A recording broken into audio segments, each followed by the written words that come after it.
mga kapanay, may kikwento ako sa inyo. Minsan talaga dito sa Pakistan, mararamdaman mo na VIP ka. Ayan. Kasi nung nakaraan nakakatuwa, nung sa ATM machine, kasi mag-withdraw ko ng allowance namin ng mga bata, kaya ayan, nagpasama ako sa biyanan kong lalaki na mag-withdraw kami. Tinaon ko na nasa tuition yung mga anak ko para kami na lang ng biyanan ko para hindi magulo.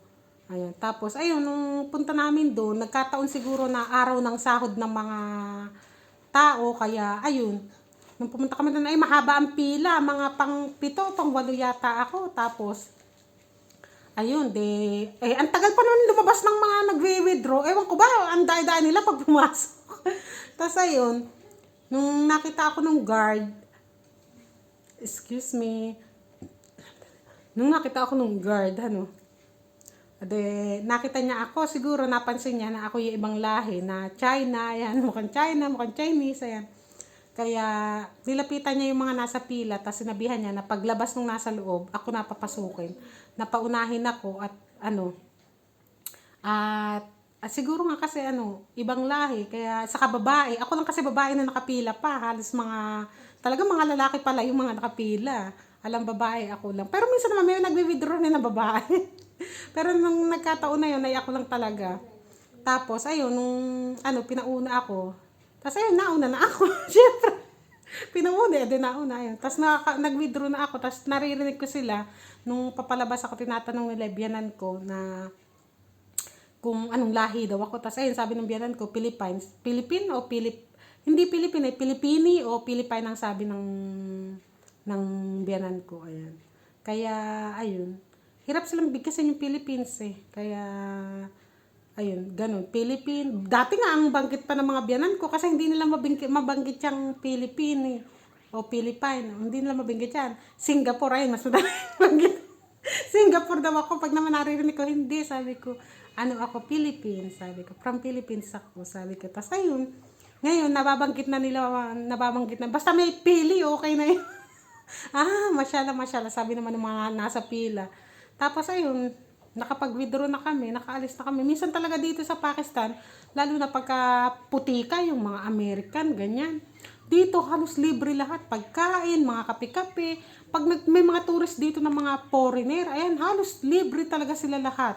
Kasi nga, yung mga tao dito sa Pakistan, natutuwa sila na may bumibisita ditong ibang lahi kasi nga hindi naman to tourist country, di ba? Hindi ito yung talagang pinupuntahan ng mga tao para mag-tourist, kaya madalang dito yung mga foreigner, kaya natutuwa yung mga tao pagka may pumupunta na ibang lahi. Kaya ayun, libre sila lagi.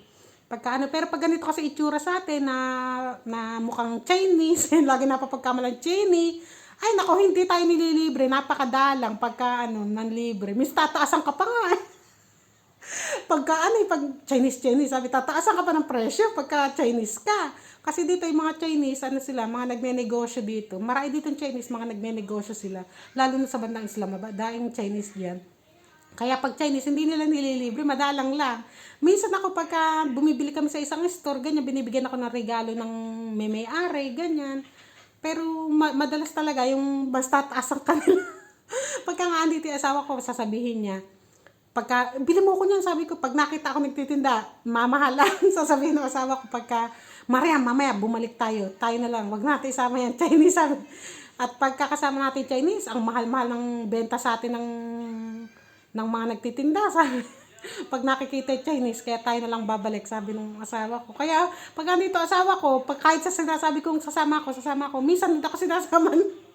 O kaya pagka may bibiling kami sa bahay, ganyan gamit, ang gagawin na isasama ko, titingnan namin kung ano ang gusto ko. Pipili na ako ng gusto ko, tapos hindi niya muna bibilin yon. Ang gagawin niya, ihatid ako sa bahay. Pagkaraan na ilang oras, babalik siya, kasamahan niya kaibigan niya. Tapos matatawaran nila. Mas mababa nilang mabibili kaysa pagkasama ko. Kaya ganun ang teknik ng asawa ko. Kaya dito talaga sa Pakistan nga, sabi ko nga, may mga nagtuturist din dito. Mayroon pa nga ako napapanood, babae siya. Mag-isa lang siya.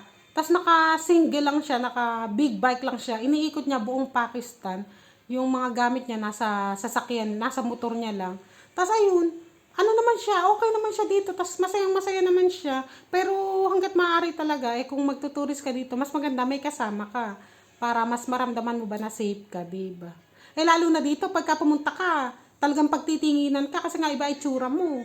Talagang kahit na hindi ka kagandahan, eh tulad ko na hindi kagandahan, eh talagang pagtitinginan ka rito, feeling mo talaga eh, si ano ka rito, si